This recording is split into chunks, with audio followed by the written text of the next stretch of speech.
So who remembers being asked as a young child, are you an artist or a scientist? Are you in the arts or are you in the science? So does that sort of sound familiar?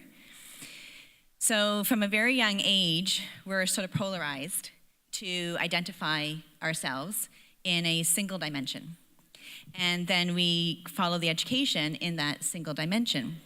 And particularly in the sciences, it goes that way. And then in the science education, it's so full, there's lots to do, that it doesn't allow, you get, two electives that you can choose, and that's it. And so I think that is changing, which is really wonderful. And I observe in the audience a class colleague who is an excellent engineer, but also a fabulous artist, performer, singer, and so forth.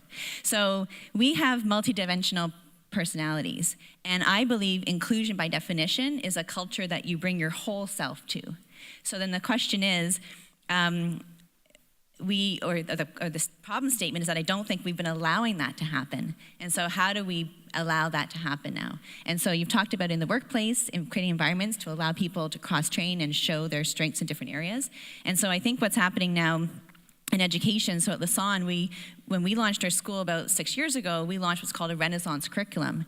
And what we mean by that is we have to educate on the basic science and engineering principles, but we also need to educate on what's the human impact of that, what's the ethics of that, how do you understand and communicate with society and bring society in. So all of those aspects is what we call the renaissance, I guess, of the future engineer or the future scientist. And I think that there's a lot of schools that are looking at their curriculum and evolving that way, and I'd like to see that goes right down in the school system, right to kindergarten. And again, I see that I think BSS might be here today, and I think that they're one of the leaders.